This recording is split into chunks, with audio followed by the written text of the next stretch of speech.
जो आप खाते हैं क्या खाते हैं, बार बार ये सवाल हमारी ऑडियंस का आता है। यार देखते होगे कुछ भी डला है कि 15 पराठे 20 पराठे ये सब चीजें नहीं होता। मैं भी इंसान हूँ, बस थोड़ा सा बड़ा हूँ साइज में।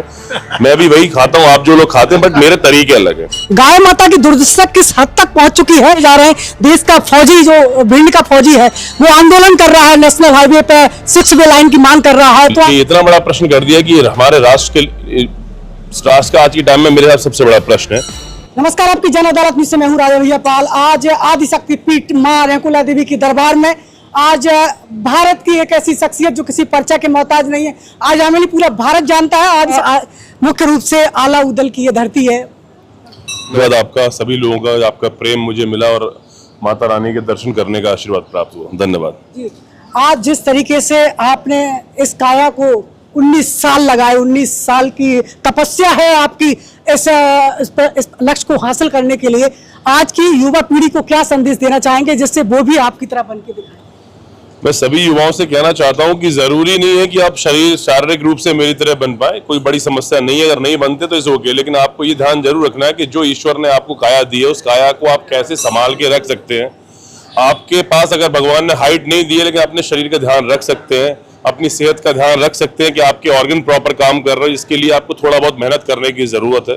अच्छा खाएं, अच्छा सोचें, अच्छे से पढ़ाई करें, अच्छे से खेलों पे ध्यान दें। बस यही मेरा सबके लिए कहना है। इस तरीके से अमेरिका की रेसलिंग के अंदर रुद्राक्ष पहन के गए, आपने भारत की परंपरा विश्व में बिखेरने का काम किया है, तो इससे कहीं ना कहीं बहुत बड़ा मोटिवेशन है आपका भारत के लिए।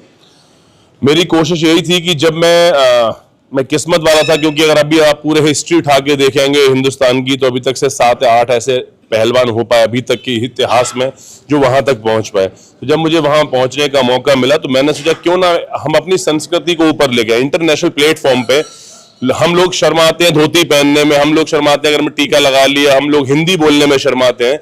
तो इन चीजों को जो लोगों के दिमाग में जो चीजें फिक्स है, मैं भी यूएस में 8 साल रहा, मैं भी इंग्लिश में बात करता हूँ और कर सकता हूँ, और पहले नहीं करता था बट कर सकता हूँ।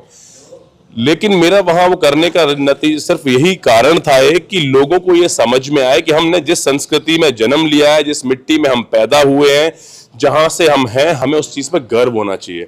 हमें प्राउड फील होना चाहिए इस बात पे लेके कि हम कहाँ पैदा हुए, किस घर में। हमें शर्माने की जरूरत नहीं, हम जैसे हैं हम वैसे ही अपने आप को प्रेजेंट करें लोगों के सामने। ये मेरा मानना है। इसी कारण से मैंने सनातन जो अपनी संस्कृति है उसको इंटरनेशनल स्टेज पे दिखाने की कोशिश की। बिल्कुल, एक बड़ा सवाल आपसे करना चाहेंगे। जिस तरीके से पूरा देश का युवा इस इंटरव्यू को सुन रहा है, लोगों के उदाहरण आते हैं अंडा मांस मछली के, वो आप नहीं करते हैं।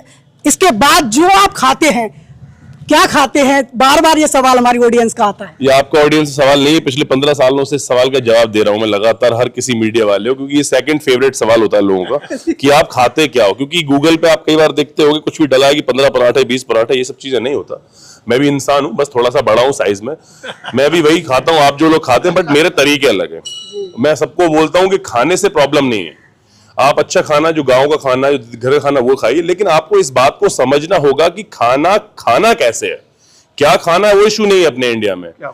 इशू ये है कि खाना कैसे है। हम लोग कभी सुबह उठ के नाश्ता कर लेते 7 बजे, अगले दिन पता लगा कुछ काम लग गया तो नाश्ता कर रहे हैं 9 बजे, फिर पता लगा सुबह 5 बजे उठ के फूफा जी के चले गए रिश्तेदारी में, जल्दी नाश्ता कर लिया। ये नहीं चलेगा। अगर आपको अपनी सेहत को बनाना है तो आपको इस बात का ख्याल रखना पड़ेगा कि आप एक जो टाइम आप फिक्स करेंगे उस टाइम के करीब ही आपको नाश्ता करना है, उसी टाइम आपको भोजन करना है, उसी टाइम आपको डिनर करना है। क्योंकि ये बॉडी है, ये मशीन नहीं है। इसको पता होता है अगर इसको आप 4 दिन 8 बजे खाना दे रहे हैं, अगर आप 5वें दिन इसको उस टाइम पे खाना नहीं देंगे तो उसकी नीड होगी, उसको भूख लगेगी उस समय। तो इस कैलकुलेशन को समझना बहुत जरूरी है। खा क्या रहे हो वो ठीक है, हमें अच्छा खाना है, बट खाना कैसे वो समझना बहुत जरूरी है। बिल्कुल, गाय माता का दूध आप पीते हैं, कहीं ना कहीं हर हिंदू सनातनी गाय माता का दूध पीता है। गाय माता की दुर्दशा किस हद तक पहुंच चुकी है कि आज चंबल के नेशनल हाईवे पर किस तरीके से उनकी आए दिन मौतें हो रही है, ट्रैक्टरों में भर के जा रहे हैं। देश का फौजी जो भिंड का फौजी है वो आंदोलन कर रहा है, नेशनल हाईवे पे 6 वे लाइन की मांग कर रहा है, तो आप क्या कहेंगे इस पर? देखिए, आपने जो प्रश्न कर दिया ना गाय माता को लेके, इतना बड़ा प्रश्न कर दिया कि हमारे राष्ट्र का आज के टाइम में मेरे साथ सबसे बड़ा प्रश्न है। ये कुछ राजनीतिक सवाल है, बट फिर भी मैं आपका इसका आंसर देना चाहूंगा। मैं सिर्फ इतना कहना चाहता हूं, इसमें गलती हम सरकार की कम मानेंगे, मैं नहीं मानता सरकार की गलती, इसमें गलती मेरी और आपकी है। इसमें सरकार की गलती मैं हमेशा सेकेंडरी मान दूं, पहले हमारी आपकी गलती है। हम जब दूध देती है गाय तो हम अपने घर में रखते हैं, चारा खिलाते, सब करते हैं। जब वो दूध नहीं देती है, बूढ़ी जाती है, उसे छोड़ देते हैं। ये हमारी सबसे बड़ी गलती है। या तो आप उसको माँ कहना बंद करो, अगर माँ कह रहा है तो उसको माँ की तरह ट्रीट करो, ठीक है। तो हाँ, ये सबसे पहले मैं कई बार बोल चुका हूँ, इस बोल चुका हूँ कि कितनी भी गौशाला बना लो, ये समस्या का समाधान इस दुनिया में कोई नहीं कर सकता। इसका समाधान होगा तो सिर्फ एक तरीके से होगा कि हर पंचायत स्तर पे गौशाला बने और उस पंचायत में सरपंच की वो जिम्मेदारी हो कि अगर गांव का कोई बंदा अपनी गाय को छोड़ रहा है तो उसी गौशाला में छोड़े और उस गांव वालों को मिलके उनके लिए भूसे वगैरह का प्रबंध करना चाहिए। अगर आप सोचो कि आपके राज्य सरकार संभाल ले, सेंट्रल गवर्नमेंट संभाल ले, डिस्ट्रिक्ट लेवल पे, तो ये पॉसिबल नहीं है क्योंकि गाय बहुत ज्यादा है। मैं ये भी समझ रहा हूं कि किसानों की प्रॉब्लम है, वो बेचारा क्या करे, लेकिन हम ये चीजें दूसरों के ऊपर डाल नहीं सकते। हमें शुरुआत अपने आप से करनी होगी, मुझे अपने आप से करना होगा। मुझे अपने घर से शुरुआत करनी होगी कि अगर मेरे पास जानवर है तो मैं उसे अपने घर में रखूं, कोशिश करूं कि बाहर ना जाए। और पंचायत स्तर पर अगर सरपंच अगर अच्छे से कदम उठाए और गवर्नमेंट से इसको लेकर डिस्कस करें, बात करें। मुझे समझ नहीं आता कि लोग अधिकारियों से बात करने डरते क्यों है। मैं आपके माध्यम से एक बात कहना चाहता हूं सारे सरपंचों को, जो ग्रामीण स्तर के जो पॉलिटिशियन हैं, सबको कहना चाहता हूं, आप बात कीजिए। ये अधिकारी हैं, आपको खा नहीं जाएंगे। आप बात कीजिए उनसे, आप बात करोगे वो बात करेंगे। हो सकता है कि आपकी शायद बात एक बार ना सुनी जाए, बट बात करो, घबराओ मत।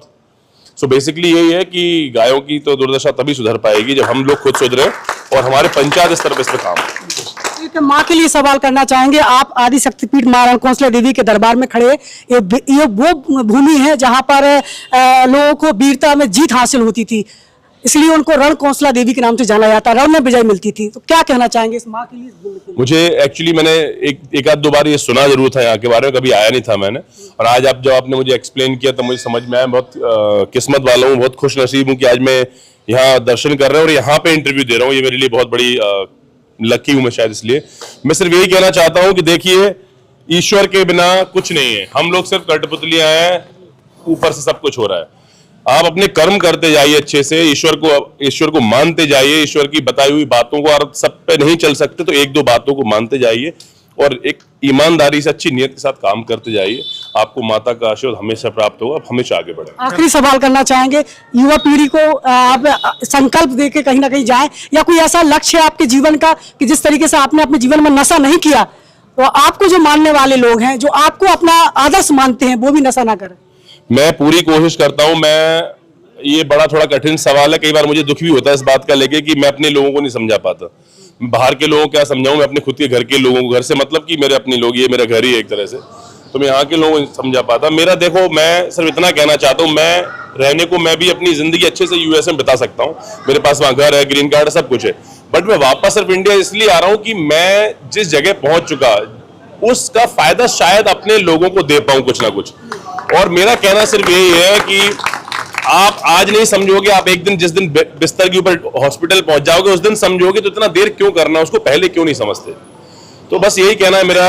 मैं हर जगह जाता हूं, मैं आज भी बोला कि मैं जहां भी जाता हूं मैं कोशिश करता हूं कि सिर्फ एक बंदा भी अगर मेरे कहने से नशा या गलत हरकतें छोड़ देगा तो मेरा वहां जाना सफल हो जाएगा। और ये मुझे नहीं पता ये लोग सुधरेंगे नहीं सुधरेंगे, बट मैं ये जानता हूं, मैं कोशिश हमेशा करता रहूंगा। तो क्या कहना चाहेंगे कि क्या जरूरी है कि हम मांस मदिरा का सेवन करके ही आप इस मुकाम पर पहुंच सकते हैं? आपने बहुत अच्छा क्वेश्चन किया, मुझसे अच्छा प्रश्न किया। मैं आपके माध्यम से लोगों को बोलना चाहता हूं कि ये लोगों की बहुत बड़ी भ्रांतियां हैं कि मांसाहार करने के बाद आप मजबूत हो सकते हैं, स्ट्रांग हो सकते हैं। जब मैं 2018 में अमेरिका गया तो क्योंकि मैं वेजिटेरियन था तो मुझे वेजिटेरियन फूड के लिए वहाँ बहुत स्ट्रगल करना पड़ा, बहुत परेशानी होनी पड़ी। बट मेरे जो अपोनेंट थे वो सारे के सारे या तो अमेरिकन थे, यूरोपियन थे, अफ्रीकन थे या फिर गल्फ कंट्रीज थे, वो सब नॉनवेज खाते थे। मैंने कभी नॉनवेज नहीं खाया, लेकिन मैं उनसे पीछे कभी नहीं रहा, मैं हमेशा उनसे आगे रहा हूँ। तो ये गलत फहमी है, इसको दिमाग से हटाइए। शाकाहार अगर ऐसा होता तो हाथी सबसे बड़ा जानवर नहीं होता, ऐसा होता तो मशीनरी की ताकत हॉर्स पावर में नहीं नापी जाती। तो ये गलत फहमियों को दूर कीजिए कि मांसाहार से ही आप ताकतवर बनेंगे। मांसाहार से आप ताकतवर बने या ना बने, बट आप बहुत जल्दी बीमार बनेंगे, क्योंकि आप सभी लोगों को अच्छे से पता है कि आप जो मांसाहार में जो भी चीजें खा रहे हैं, अगर आप चिकन खा रहे हैं वो कैसे आ रहा है, आप अगर मटन खा रहे हैं तो वो कैसे आ रहा है, फिश आ रहा है, तो हर चीज में प्रॉब्लम है। तो कोशिश कीजिए कि शाकाहार का सेवन करें। शाकाहार आप बनेंगे तो आपका दिमाग भी अच्छा चलेगा, आप पढ़ाई में भी अच्छे होंगे और सेहत में भी। वेजिटेरियन में सब कुछ अवेलेबल है, बस आपको ढूंढने की जरूरत है। आप जिस तरीके से राजनीति में आएंगे क्या? अभी तक तो ऐसा कोई विचार नहीं है, बट लेकिन अगर ऐसे हमारे यूथ को, हमारे क्षेत्र को, हमारे लोगों को अगर ऐसी जरूरत हुई कि सिस्टम में उतर के ही उस चीज को सही करना पड़ा, तो यस मैं जरूर आऊंगा। तो राजनीति में आएंगे यहाँ पर। सौरभ गुर्जर हमारे साथ जुड़े हैं।